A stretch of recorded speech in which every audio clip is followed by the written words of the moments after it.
रामकृष्ण हरी माऊली, जय जय रामकृष्ण हरी.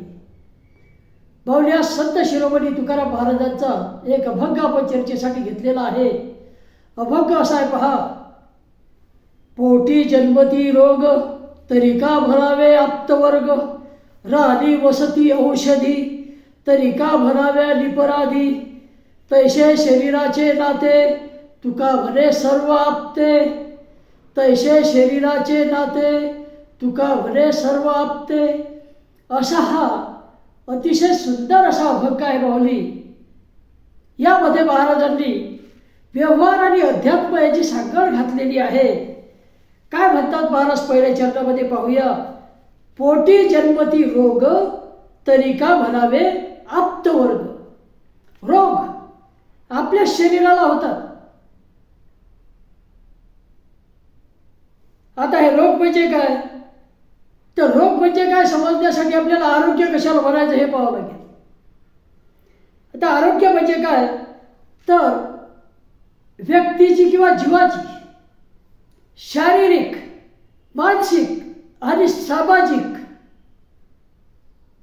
व्यक्तीची किंवा शरीराची, जीवाची शारीरिक, मानसिक आणि सामाजिक दृष्ट्या पूर्णपणे सुस्थिती असते, चांगल्या स्थितीमध्ये असते, त्याचं समायोजन असते, याला म्हणायचं आरोग्य.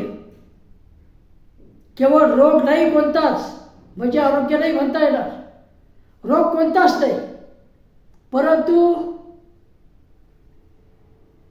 15 वर्षाचा मुलगा आहे, त्याला 10 किलोचं ओझं जर येथून तेथपर्यंत न्यायला लावलं तो नेऊ शकत नाही. सवय करण्याचा प्रयत्न करतो तरी त्याला थकवा येतो, हात दुखतात. याचा अर्थ कुठेतरी कमी आहे. शोधावं लागेल काय कमी आहे ते.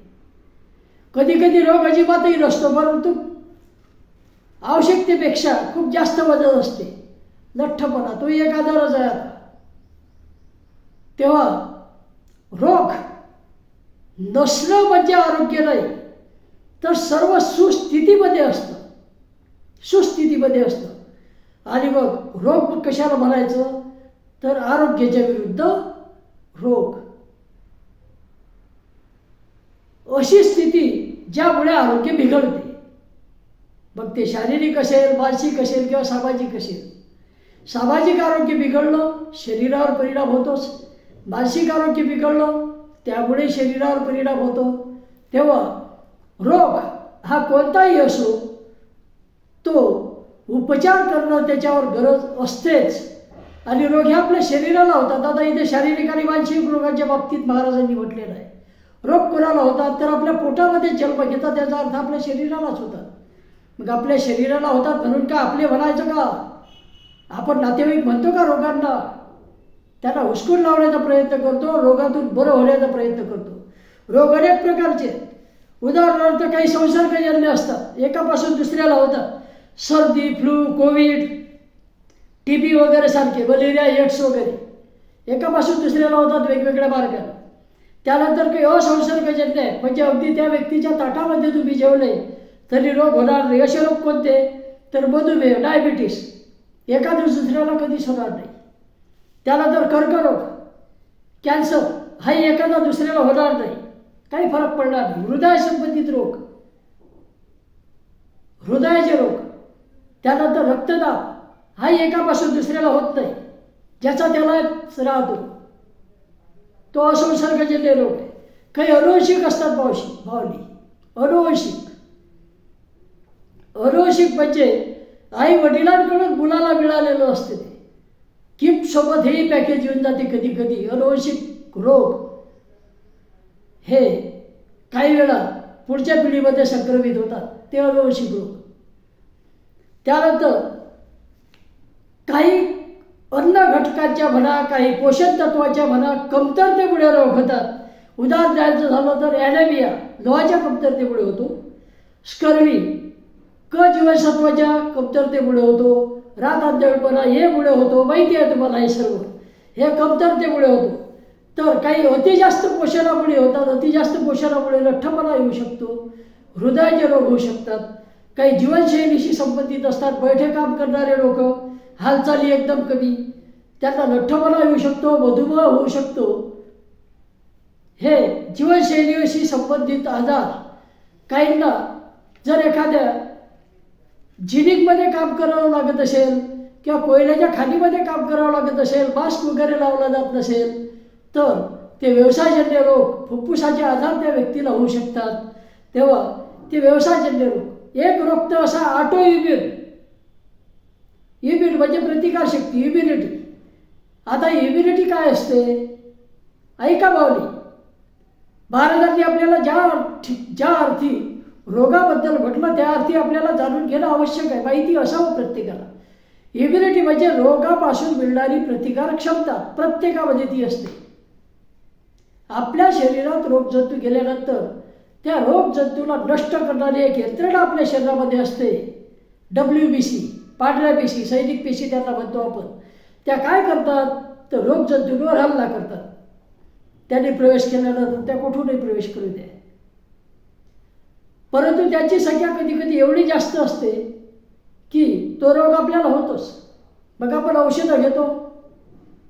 औषधं घेतल्यामुळे मग काय होते? त्याची संख्या नियंत्रणात आणता येते आणि शेवटी सर्वात महत्त्वाचं हे आहे की रोग जो बसतो तो आपल्या प्रतिकारक क्षमतेमुळेच बसू शकतो, पूर्णपणे बरा होऊ शकतो. औषधाची त्याला मदत होत असते बाबा, कारण आपल्या शरीरामध्ये ती सोय आहे रोगजंतूंना नाश करण्याची. ईश्वराने निर्माण केलेलं आहे आपलं शरीर आणि त्यामध्ये WBC असतात, पांढऱ्या पेशी असतात, ज्या या रोगजंतूंशी लढतात, त्यांना नष्ट करतात. ती आहे प्रतिकारक क्षमता. म्हणूनच दररोज आपल्या शरीरामध्ये अनेक रोगाचे जंतू जात असतात. दररोज नेहमी रोग होतात का आपल्याला? तसं असतं तर जे रोगजंतू गेले ते तिथेच. परंतु तसं होत नाही. याचं कारण रोगप्रतिकार क्षमता असते आपल्यामध्ये. आता काही कारणामुळे ही रोगप्रतिकार क्षमता कमी पडते किंवा रोगजंतूंची संख्या एवढी जास्त असते की तो रोग होतो, तो आजार होतो. आणि मग गरज लागते कशाची? या नवीन औषधाची, वेगळ्या औषधाची, जे रोग जंतूंना हाकलून लावण्यासाठी आपल्या प्रतिकारशक्तीला मदत करतात. ती इम्युनिटी. परंतु ही इम्युनिटी कधी कधी काय होते? काही कारणामुळे ऑटो इम्युन होते. म्हणजे स्वतःची प्रतिकारक क्षमताच काही रोगांना कारणीभूत होते. हे संधिवात जो आहे त्यामधला एक प्रकार असतो. त्यानंतर जवळजवळ 80 प्रकारचे ऑटो इम्युन डिसीज आहेत. त्यामधला एक पियानका सियानका नावाचा आजार आहे पहा. यामध्ये तुम्हाला सांगतो, एक पेशंट मी पाहिलेला आहे. त्या पेशंटला अगदी 1 महिन्यामध्ये 65 किलोचं वजन 52 किलोवर आलं होतं पावली. 52 किलो. कसा झाला असेल पहा. एवढंच नाही तर फुफ्फुसावर त्याचा दुष्परिणाम होतो आणि काही वेळा हृदय, किडनी, लिव्हर या अवयवावर सुद्धा त्याचा परिणाम होतो. लक्षात जर आलं नाही, दुसरेच इलाज जर होत राहिले, पियानका सियानकाची टेस्ट केल्या गेली नाही, तर रोगी वरचा रस्ता पकडू शकतो. दुसरा इलाज त्याच्यावर नसतो. हे ऑटो इम्युन डिसीज. म्हणजे आपल्या शरीरामधल्या पेशी आपल्याच शरीरामधल्या इतर पेशींवर हल्ला करतात. मग त्यासाठी काय करतात? तर इम्युनोसप्रेशन द्यावं लागतात. इम्युनोसप्रेशन डॉक्टर देतात, त्याच्या निगराणीखाली घ्यावे लागतात, विशिष्ट डोजमध्ये घ्यावे लागतात आणि तेव्हा कुठे मग तो पेशंट बरा होऊ शकतो. घरी जमणं मुश्किलच आहे. आणि जर चांगला वैद्य मिळाला नाही तर वरचा रस्ता, वरचं तिकीट त्याला पियानका सियानका मिळून दिल्याशिवाय राहत नाही. एवढा भयानक असतो ऑटो इम्युनचे काही डिसीज. तेव्हा आपल्याच शरीरात होतात हे रोग सर्व. मग त्यांना आपण आपले आप्त म्हणतो का? आपले सोयरे म्हणतो का? नाही. रोग झाला काय? आपल्याच तर शरीरातला आहे, चालू द्या ना मग, असं म्हणतो का बाहुली? नाही म्हणत नाही. त्यांना हुसकून लावण्याचा प्रयत्न करतो, त्यांना हाकलून लावण्याचा प्रयत्न करतो. याचं कारण महाराज दुसऱ्या भाषेत सुद्धा सांगतात. महाराजांना या ठिकाणी हे सुद्धा म्हणायचं आहे की मानव प्राण्याला बुद्धी आहे आणि बुद्धी असल्यामुळे यानं मागचे विचार सोडून विचार पुढचा केला पाहिजे. अतिविचार कोणत्याच गोष्टीचा करू नये. नवीन ज्ञान जर मिळवायचं असेल तर पाने पलटावं लागेल, तुम्हाला पुस्तक वाचावं लागेल. फक्त एकाच विचाराला चिकटून चालणार नाही. विज्ञानाचा विचार आहे बाबा लिहा, सायन्सचा विचार आहे जो तुकाराम महाराज सुद्धा करत होते. वैज्ञानिक दृष्टिकोन महाराजांचा होता. तेव्हा पुढे महाराज म्हणतात पहा दुसऱ्या चरणामध्ये, जे पहिल्या चरणामध्ये आपण पाहिलं, पोटी जन्मती रोग तरिका म्हणावे आप्तवर्ग. हे जे रोग आहे ते आपल्यालाच होतात, शरीरालाच होतात. मग त्यांना आपण आपले काही पावले म्हणत नाही, त्यांना आपले नातेवाईक म्हणून ठेवून घेत नाही. ते लवकरात लवकर कसे निघून जातील शरीरातून हा प्रयत्न करत असतो. तसं वाईट विचार जर मनामध्ये येत असतील तर ते सुद्धा लवकरात लवकर कसे बाजूला फेकता येतील हा विचार आपण केला पाहिजे. मन शुद्ध कसं करता येईल हा विचार केला पाहिजे, हे महाराज या ठिकाणी सांगतात. पुढे दुसऱ्या चरणामध्ये महाराज म्हणतात, राणी वसती औषधी तरिका म्हणाव्या निपराधी. राणी वसती औषधी तरिका म्हणाव्या निपराधी. आपल्या रानामध्ये जंगलामध्ये अनेक औषधी वनस्पती असतात, असंख्य औषधी वनस्पती असतात, तुम्हालाही माहीत आहे. परंतु असं समजा तुम्ही सोयाबीनचं पीक पेरलेलं आहे आणि त्यामध्ये ही गोकर्णीची वेल वाढली मोठ्या प्रमाणामध्ये. गोकर्णी, आता गोकर्णीची वेल तुम्ही प्रत्येकाला पाहिलेली आहे. गोकर्णीला का म्हणतात गोकर्णी? याचं कारण याला नाजूक आणि सुंदर अशी निळ्या रंगाची किंवा जांभळ्या रंगाची गाईच्या कानाच्या आकाराची फुलं येतात. गाईच्या कानाच्या आकाराची फुलं येतात, जी देवाला पूजेसाठी सुद्धा वाहतात. आणि हिचे औषधी उपयोग सुद्धा बरेच आहेत गोकर्णीचे. हिला दुसरं नाव आहे अपराजिता. हिला दुसरं नाव काय? अपराजिता. तेव्हा अपराजिता ही जी वनस्पती आहे अनेक औषधामध्ये उपयुक्त आहे. सर्दी खोकला रक्तशुद्धीकरण यासाठी उपयोगात आणतात, वैद्यांना ते माहीत आहे.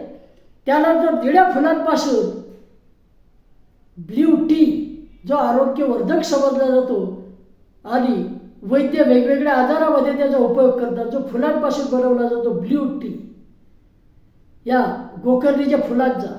त्यानंतर हिचं पचन म्हणजे मूळखोड पानं फुलं वगैरे जे काय असते ते, याचा उपयोगसुद्धा वेगवेगळ्या औषधामध्ये वैद्य करत असतात, ज्यांना माहिती आहे ते करत असतात. याच्या बियाचा सुद्धा उपयोग केला जातो. तेव्हा अशी गोकर्णी, परंतु शेतामध्ये प्रमाणाबाहेर वाढली. काही भागात एवढी वाढली की त्यातून चालता सुद्धा येत नाही. बावली जे शेतामध्ये जातात त्यांना माहिती आहे खूप वाढते, ही वाढायला लागली की बघ. आता ही औषधी वनस्पती आहे, औषधी वनस्पती आहे म्हणून तिला निरपराधी समजायचं का? तिला वाळू द्यायची का जशी वाढेल तशी? अहो तिला वाळू दिली तर तुमचं सोयाबीन तूर जे काय पेरलेलं असेल ते येऊच देणार नाही, ते येणारच नाही. म्हणून ती तुम्हाला उपटून टाकावं लागेल, तिचं समूळ नष्ट करावं लागेल. दुसरा इलाज आहे का काही? नाही. म्हणजे औषधी वनस्पती असल्या उपयुक्त असली तरी सुद्धा नको त्या ठिकाणी नको त्या प्रमाणात ती वाढायला लागली म्हणजे ती कामाची नाही. ती काढून टाकणं गरजेचं आहे, ती काढावीच लागेल. असं तुकाराम महाराज म्हणतात. त्यांना आपण निरपराधी म्हणत नाही औषधी वनस्पती असल्या तरी आणि त्या रानामध्ये जर वाढत असल्या तरी. आता हे तुकाराम महाराज उदाहरण का देतात तर शेतीनिष्ठ शेतकरी त्यावेळेला होते. शेती हा मुख्य व्यवसाय होताच, आताही आहे अजूनही आपल्या देशामध्ये. उद्योगधंद्याची वाढ तेवढ्या प्रमाणात झालेली नाहीच. अजूनही 60% लोक शेतीवर अवलंबून आहेत व्यवसायासाठी, पोटासाठी. बघ महाराजांना माहिती होतं, महाराजांकडे सुद्धा खूप शेती होती. आणि म्हणून त्याने हे उदाहरण दिलं की ह्या निरपराधी आहेत का, तर औषधी असल्या तरी त्या काढून टाकावंच लागतील.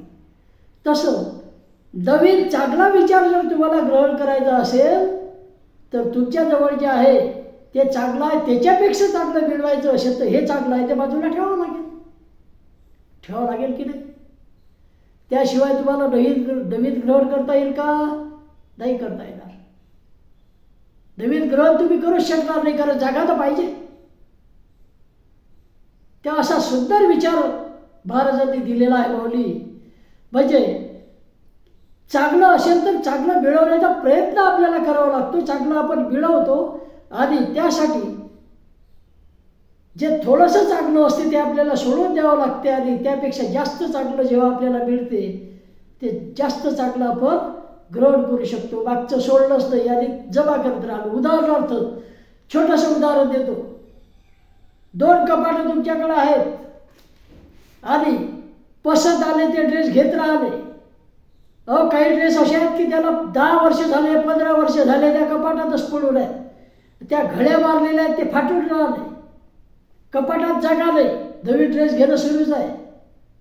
एक वेळ येईल की नाही की हे मागचे कपडे किती चांगले असू दे ते तुम्हाला फेकून द्यावं लागतील. ते फेकले नाही तर नवीनला जागा राहील का, नाही राहणार. या साध्याशा उदाहरणावरून आपल्या लक्षात येईल. विचारांचं सुद्धा तसंच आहे, एखाद्या सौद्याचं सुद्धा तसंच आहे. एखादा चांगला सौदा तुम्हाला करायचा असेल तर तुमच्याजवळ आहे ते चांगलंच आहे, परंतु त्याच्यापेक्षा चांगलं जर काही मिळत असेल तर त्यासाठी मागचं सोडावं लागेल. सर्व शक्य आहे का, सर्व करणं शक्य होत नाही. तसंच विचाराच्या बाबतीमध्ये, ओव्हर थिंकिंगच्या बाबतीमध्ये महाराज म्हणतात, ओव्हर थिंकिंग खूप विचार जर आपण करत राहिलो एकाच गोष्टीचा तर त्यामुळे डोकं जाम होईल, ते काम करेल असं होईल. मानसिक आरोग्य बिघडेल, मनावर ताण येईल, हृदयाचं आरोग्य सुद्धा बिघडू शकेल, रक्तदाब वाढेल. आणि म्हणून जे बिना कामाचं आहे ते डोक्यात विनाकारण ठेवू नका, तोच तो विचार करू नका. दुःखद विचार जर असेल, वाईट विचार जर असतील तर त्याचा त्याग करा. जेवढ्या लवकर करता येईल तेवढ्या लवकर त्याग करा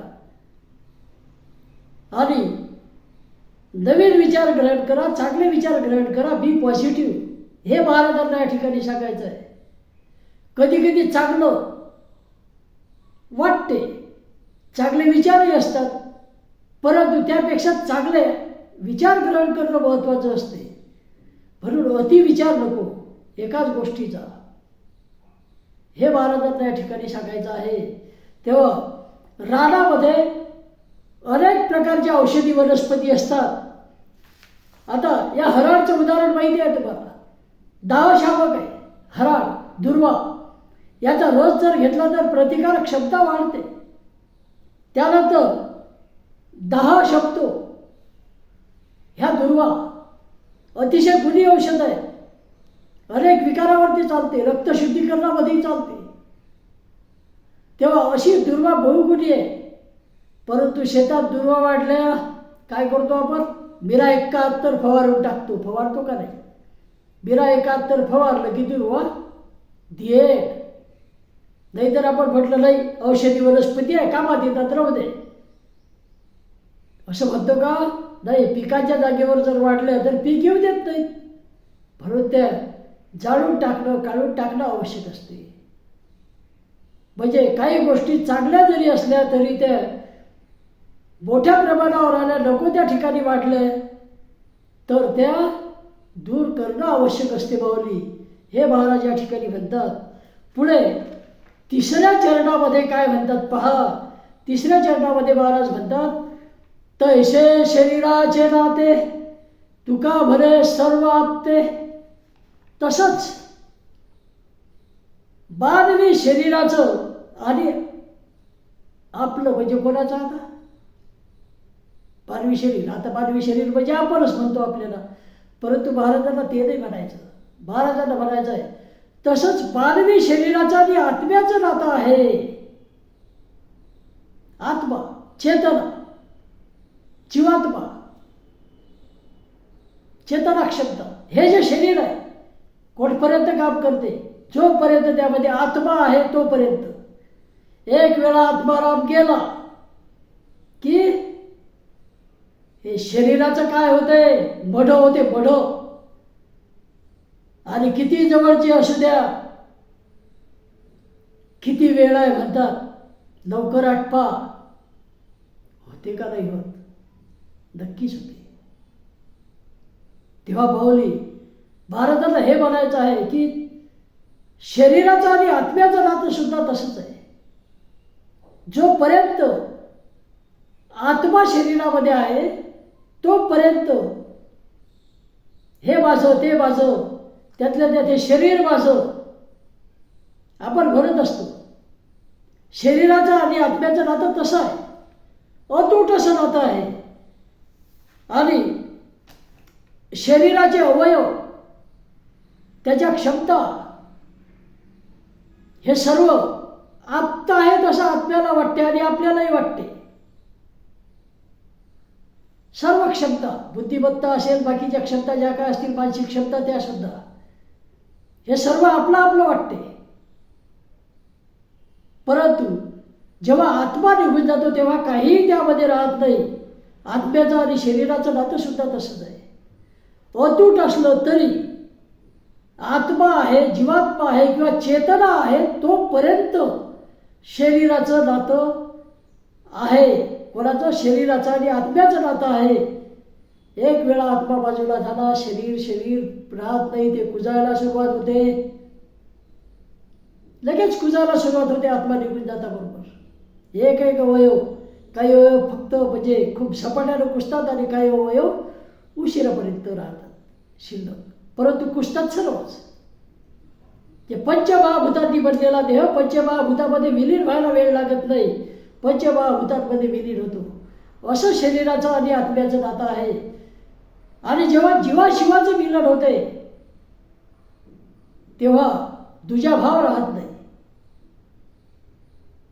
तेव्हा हे जे शरीर आहे, हे शरीर देवाचं मंदिर आहे, जीवाचं मंदिर आहे असं समजून त्याची निगा आपण राखली पाहिजे. कारण तुम्हाला भजन पूजन करायचं असेल, जीवनामध्ये काही यशस्वी व्हायचं असेल, आपल्या प्रपंचामध्ये यशस्वी व्हायचं असेल, तर त्यासाठी साधन कोणतं आहे?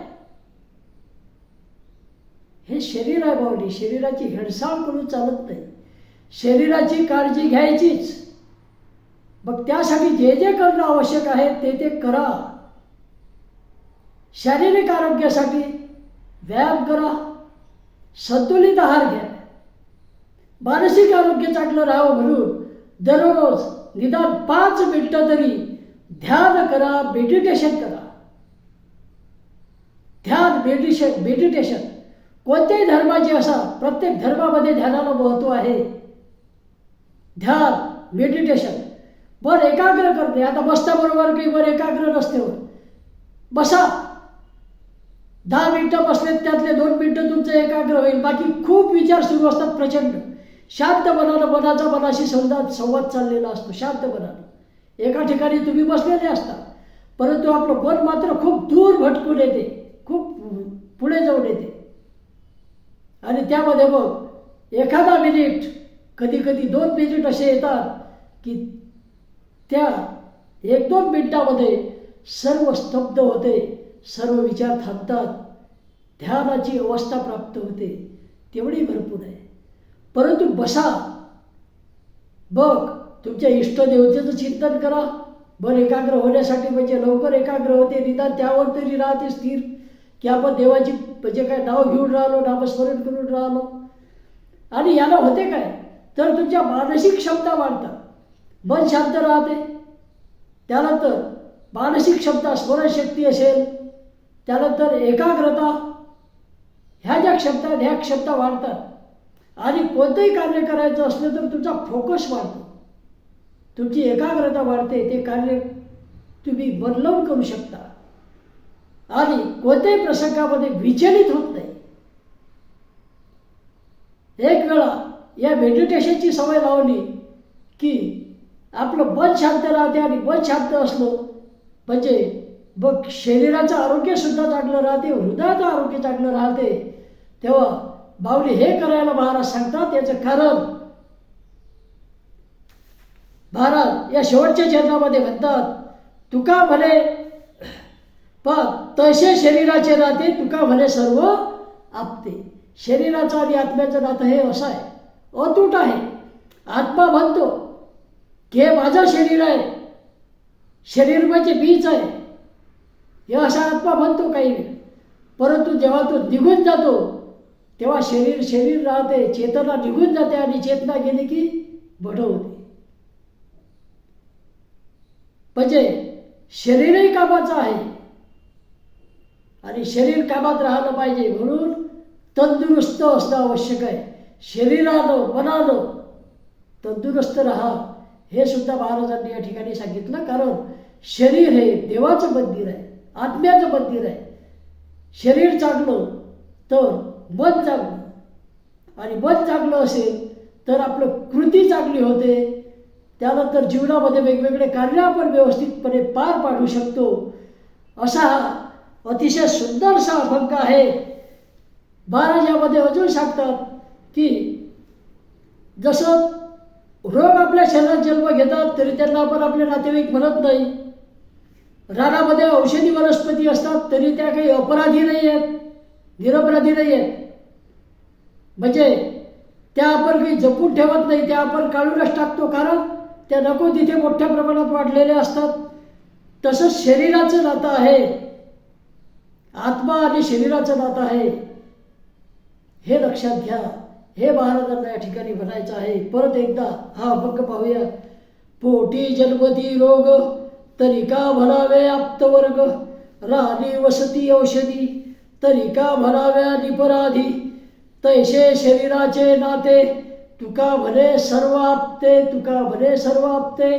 बावली अजूनही जर चॅनलला सबस्क्राईब केलं नसेल तर कृपया सबस्क्राईब करायला विसरू नका. शक्य असलं तर लाईक करा, शेअर करा, आणि काही चुकलं असेल तर कॉमेंट करून मला नक्की सांगा. बावली रामकृष्ण हरी, जय जय रामकृष्ण हरी, जय जय रामकृष्ण हरी, जय जय